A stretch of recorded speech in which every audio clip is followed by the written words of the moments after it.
सो आज हम लोग स्टार्ट कर रहे हैं 11th स्टैंडर्ड का फर्स्ट चैप्टर कॉम्प्लेक्स नंबर्स। सो ये 11th स्टैंडर्ड के बैच में आज स्टार्ट होने वाला है चैप्टर। उसके बाद स्कूल सेशन चलेगा आफ्टरनून के अंदर, देन इवनिंग के अंदर 12th साइंस का बैच है। उसके अंदर अगेन मैं कंटिन्यू करूँगा इंटीग्रेशन जो मैं कल सिखा रहा था। लास्ट तक का लेक्चर देखो। स्टार्टिंग में इसको सॉल्व करने के लिए यहाँ पर क्या है, जहाँ पर रूट होता है और रूट के पास जहाँ पर माइनस होता है उसको अपन क्या बोलेंगे, आई बोलेंगे।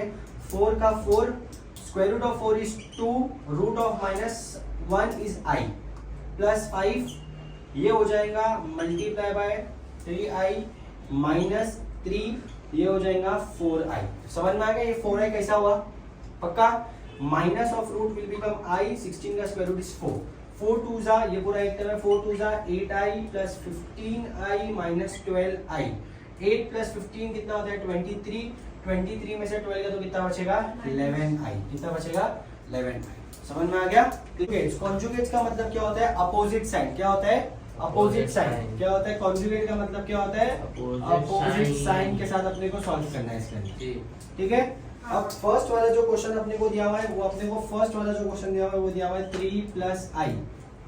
ये अपने को फर्स्ट वाला क्वेश्चन दिया हुआ है 3 प्लस i। इसका कॉन्जुगेट क्या होगा? देखो कॉन्जुगेट हमेशा और हमेशा एक ही जगह पे निकलता है जहां पर इमेजिनरी नंबर है i। जहां पर कौन सा नंबर है i। समझ में आ गया? 3 प्लस i है ना माइनस i। समझ में आ गया? अगर तुम्हारे पास क्वेश्चन में प्लस आई रहेगा तो इसका आंसर माइनस आई हो जाएगा, और अगर माइनस आई रहेगा तो इसका answer plus I. Question number 3 start कर रहे हैं अपन। थर्ड के अंदर find A and B. Find A and B मालूम है तो तुम लोग कर सकते हो सॉल्व, फिर भी मैं भी सॉल्व कर लेता हूं, एक बार देख लेना। फाइंड ए एंड बी बोल रहा है तुम्हारी को, बोल रहा है a + 2b + 2ai = 4 + 6i। ये 6 है। ठीक है। ध्यान से रखना, या एक चीज दिमाग में याद रखना, तुम्हारे को इक्वल्स टू के पहले एक टर्म चाहिए जिसके पास i नहीं होगा और एक टर्म चाहिए जिसके पास i होगा, सो दैट ये दोनों इक्वल हो जाएगा। सॉल्व कैसे करेंगे देखो ध्यान से। यहाँ पर ये एक टर्म है जिसके पास i नहीं है, तो a + 2b को मैं 4 से इक्वल कर सकता हूँ, ये कांस्टेंट टर्म है। और ये i वाले टर्म को मैं ये i वाले टर्म से इक्वल कर सकता हूँ क्योंकि कांस्टेंट टर्म है, सेम टर्म है। तो a + 2b = 4 और 2ai = 6i। समझ में आ गया क्या किया? फिर इसके बाद अगर मुझे ये फाइंड करना है तो दोनों में से कोई एक की वैल्यू फाइंड होना चाहिए मेरे पास, a और b में से। तो मैं क्या करता हूँ, यहाँ से मैं a की वैल्यू निकाल लूंगा। कैसा निकालूंगा? ये i गया तो 2a = 6 बचा, a = 6/2, 2 1 2 3 a = 3। इसको मैं इसमें सब्स्टिट्यूट कर दूंगा इसके अंदर, तो ये हो जाएगा a + 2b = 4। ये सब्स्टिट्यूट हो गया। 3 + 2b = 4, 2b = 4 प्लस 3 यहाँ पर आके -3, तो ये हो जाएगा 2b = 1, b = 1/2। सो मेरा a और मेरा b फाइंड हो गया। चैप्टर नंबर फर्स्ट है 11th स्टैंडर्ड का मैथ्स का कॉम्प्लेक्स नंबर्स। इंपॉर्टेंट चैप्टर है ये। चैप्टर आएगा तो 12th में तुम्हारे को हेल्पफुल रहेगा जेडब्ल्यू और नीट जेडब्ल्यू के लिए और सीईटी के लिए। इधर देखो अभी सुनो गाइस, मैं ये फैला दूंगी क्या? यहाँ पर अपने को दो टर्म सेपरेटेड है, बट यहाँ पर i वाला टर्म एक सेपरेट होना चाहिए। जैसा ये वाला टर्म एक सेपरेट किया गया है i के साथ, तो इसको अपने को सॉल्व करना पड़ेगा। सॉल्व करने के लिए सबसे पहले क्या करना पड़ेगा, यहाँ से a लिए 2 + i, यहाँ से b लिए 2 + i = ये पूरा same to same b + 1 10 + 2ai। अब 2 × a 2a ai 2b bi b + 1 10 + 2ai।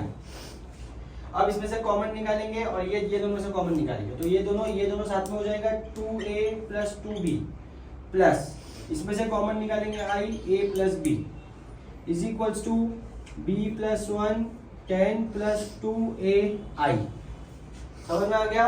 अब देखो ये सेपरेट टर्म i हो गया और ये सेपरेट टर्म i हो गया, तो ये दोनों इक्वल हो जाएगा। तो ये हो जाएगा 2a 2b = b + 1 और a + b = 10 + 2a। समझ में आया क्या करा मैंने? अब इसके बाद इसको सॉल्व करूंगा। उसके बाद है ना वो 2 है ना कॉमन निकल जाएगा और a + b ब्रैकेट में आ जाएगा।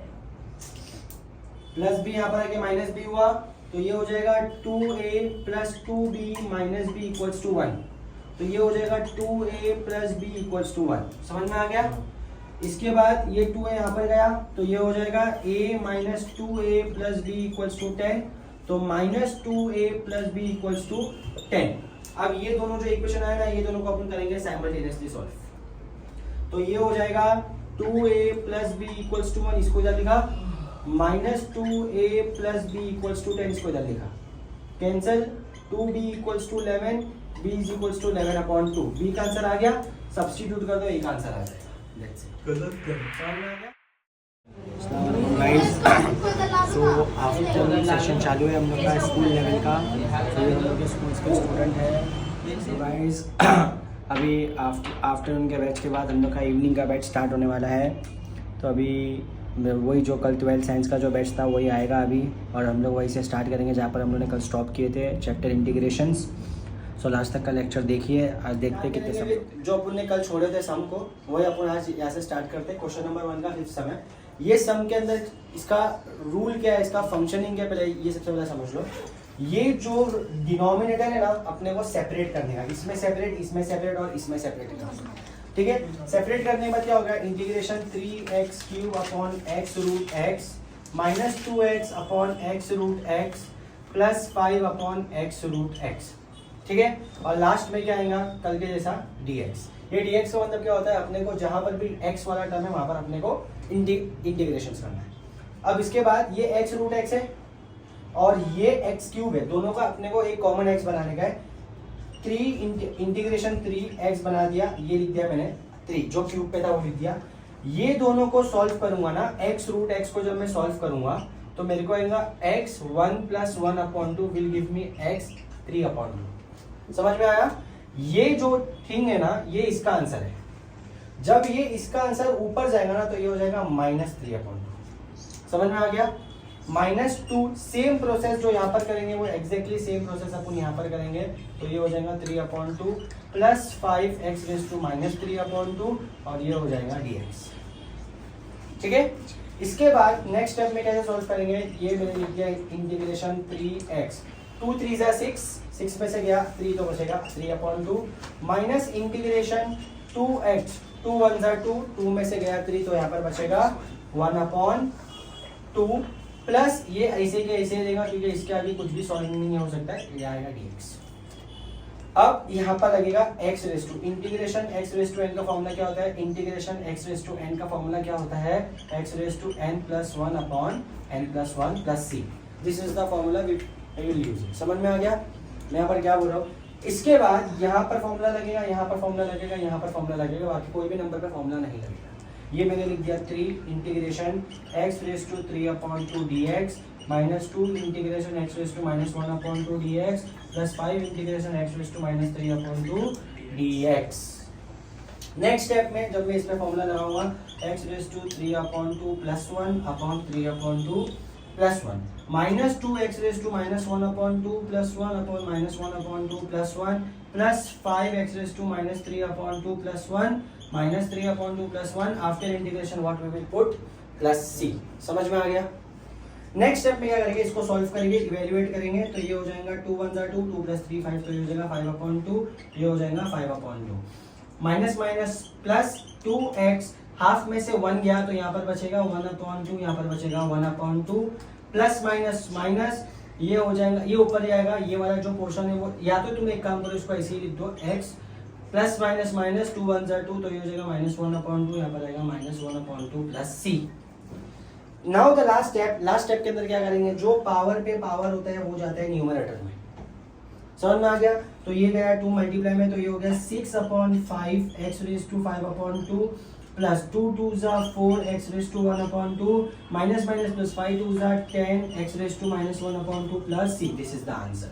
सो ये पूरा कॉन्सेप्ट सीखना बहुत इंपॉर्टेंट है फॉर क्वेश्चन नंबर 2 जो अपन नेक्स्ट सम के अंदर करना है। सबसे पहले वो समझना कि वो भाषण बहुत ज़्यादा इंपॉर्टेंट है क्योंकि जो रूल तुम यहाँ पर लगाओगे वही रूल जब पेपर के अंदर आएगा तो याद नहीं आता कि इसका फर्स्ट स्टेप क्या होता है, तो रूल समझ के चलो। स्टेप अभी ये सम स्टार्ट करने से पहला सबसे पहला cos 2x दिया हुआ है।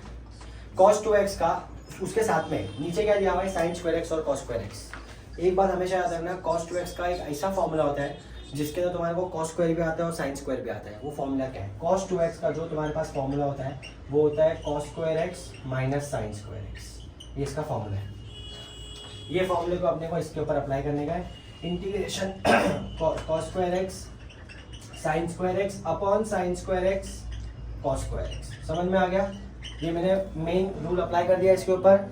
अब सेपरेट कर दूंगा integration cos square x sign square x cos square x minus sign square x cos square x dx। समझ में आ गया? ये गया, ये गया, ये गया, ये गया। अब इसके बाद क्या होगा? Integration 1 upon sine square x integration 1 upon cos square x dx।